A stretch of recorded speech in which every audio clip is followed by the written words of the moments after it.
Dutch founder Linda's betrayal of Arthur Morgan is one of the most painful and defining moments in Red Dead Redemption 2.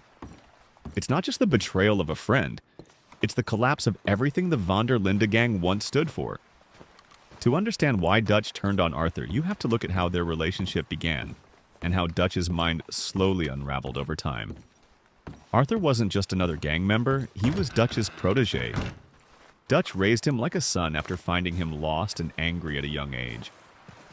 Hosea, Dutch, and Arthur formed the heart of the gang, with Dutch always claiming that Arthur was his rock. Arthur believed in Dutch's vision completely. For years he followed him without question, convinced that Dutch's talk of freedom and loyalty was genuine. But as the years went on, the cracks in Dutch's philosophy began to show, and when Red Dead Redemption 2 begins, those cracks are becoming impossible to ignore. The turning point comes after the botched ferry job in Blackwater. The gang is on the run, people are starving, and Dutch's confidence begins to slip.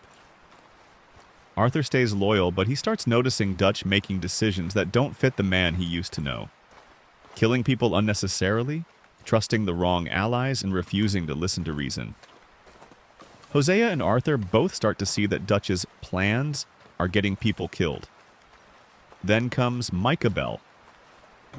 Micah enters the gang as a late addition, brash, violent, and manipulative. But he tells Dutch exactly what he wants to hear. He flatters Dutch, feeds his ego, and turns him against the people who question him. When Arthur starts to challenge Dutch's decisions, Micah whispers that Arthur's gone soft. Instead of trusting the man who's been by his side for decades, Dutch chooses to believe the snake in his ear. Arthur's illness only makes things worse. When he learns he's dying, Arthur begins to see life, and Dutch, more clearly. He realizes the gang isn't about freedom anymore, it's about Dutch's pride. He tries to pull Dutch back to reality, urging him to save John and Abigail and get out while they can. But Dutch refuses. He's too far gone. He tells Arthur to have faith, even as his plans fall apart and his people die around him. The moment of true betrayal happens during the confrontation on the mountain. Arthur tries to expose Micah as the rat, but Dutch won't listen.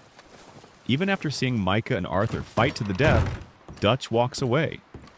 From Arthur, from John, from the truth. He doesn't kill Arthur himself, but his inaction speaks louder than any bullet. He chooses pride over loyalty, ego over love, and leaves the man who once called him father to die alone.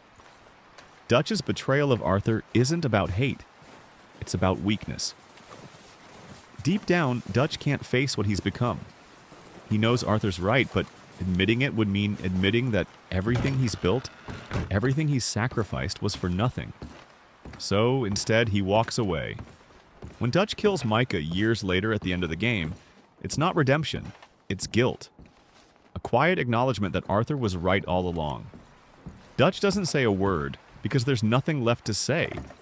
He betrayed the one person who truly believed in him, and it cost him everything. In the end, Dutch's betrayal of Arthur isn't just the breaking of trust. It's the death of the man Dutch used to be. Arthur was his conscience, and when Dutch turned his back on him, he lost the last piece of himself that was still good.